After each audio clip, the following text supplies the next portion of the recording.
Good evening, everyone. My name is Matthew Ogden, and I'd like to welcome you to a live broadcast from LaRouchePAC.com.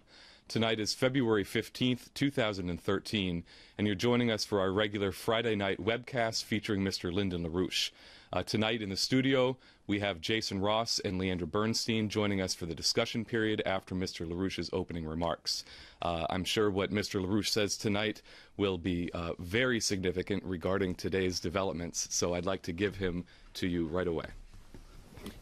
Well, there are several things to be taken up which are of notable importance. Of course, one of them is what's happened in Siberia and all over the press today, so I don't think that really is still news. I think there's aspects of it which are newsworthy, which is and news important also. But however, the key thing that faces us internationally, which is still the leading issue throughout the planet, is the question of GlassSteagall. We have internationally, the relevant crumb bums have all come out and threatened people over the issue of GlassSteagall, denying it. Now, the answer is, if GlassSteagall were to be prevented from being instituted, the result would be the greatest hatred ever conceived against the people responsible.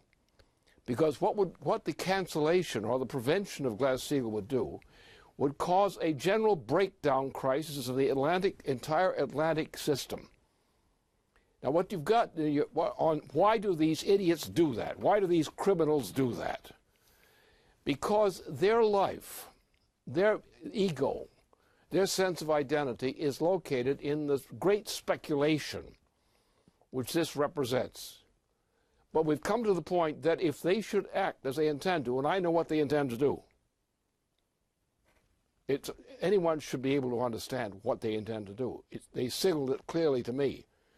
And if I know it, I think some other people also know it. That the effect of their putting GlassSteagall through would be a general breakdown crisis of the entire world system. Now, this would include a step which would be the elimination of Ben Bernanke.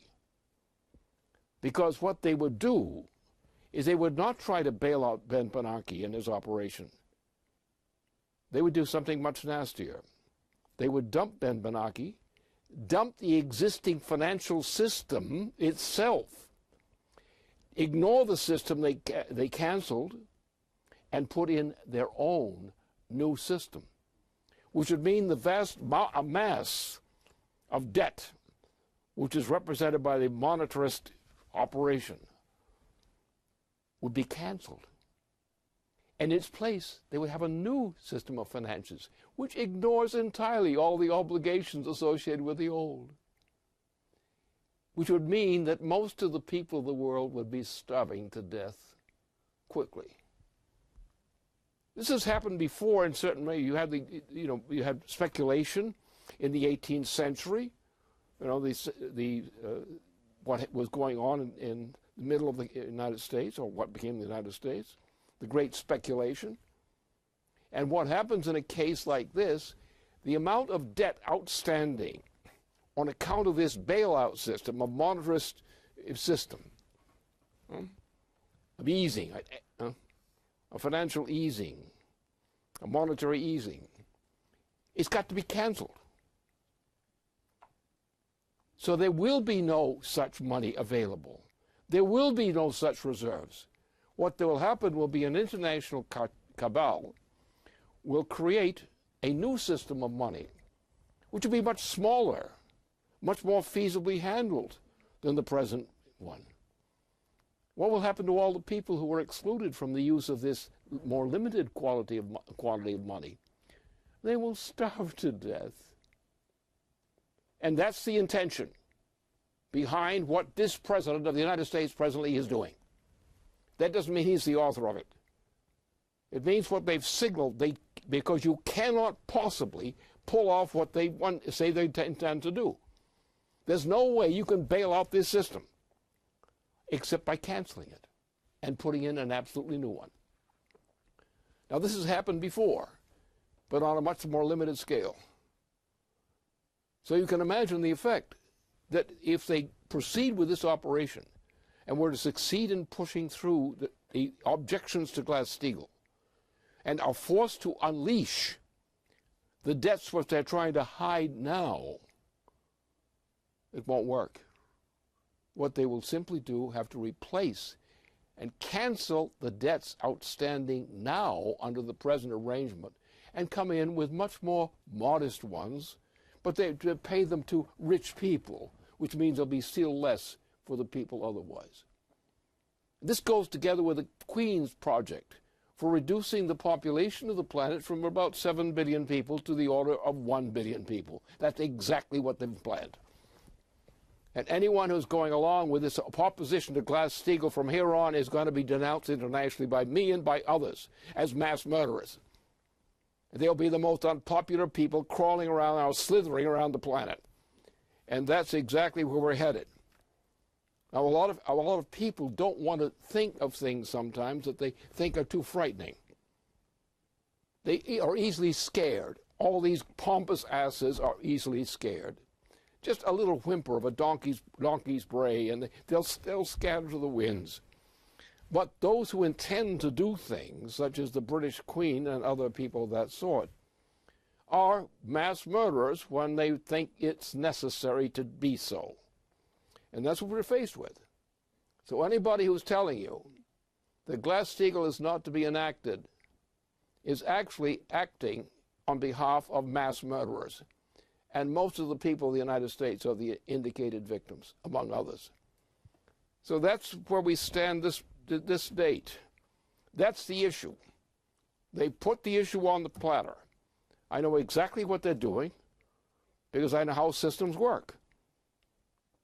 And what they're doing, the only way it will work, is cancel the entire bailout system. Just wipe it off the plate and come in with a new system in which people who are privileged will be brought into that system, and they will be given relatively good incomes to live on, but unfortunately the greater majority of the population will have none. This is the greatest population reduction scheme so far in known history. And that's what the policy of the people who oppose Glass-Steagall is, whether they themselves know it or not. But they will be held accountable for the effect of that policy. And that's where we stand.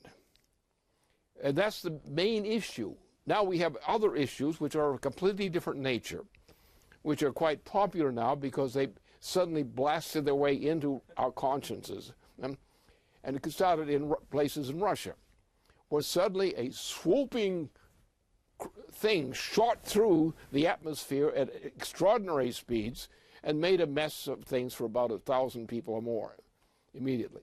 What this movie has shown is that the entire world system is now subject from outside the immediate vicinity of the Earth, is shooting across our bow and requires a very active SDI operation in order to defend humanity against effects like that, which were demonstrated in Russia today and yesterday. So that's the other issue. So you've got two issues. One, the key issue is if the opponents of Glass-Steagall continue to proceed, they're going to be among the most hated people on the planet. And I don't think the hatred will be in any sense mild. When you are taking a mass of human beings and condemning them to death by starvation and similar means, they ain't going to be happy. And neither will the victims, the new victims, the ones who are considered guilty of this crime, as complicity in this crime. So they better get on to Glass-Steagall real fast, or there's going to be a terrible amount of bloodshed spread around this planet. And those who are saying and threatening people against Glass-Steagall are themselves the imminent targets of vengeance.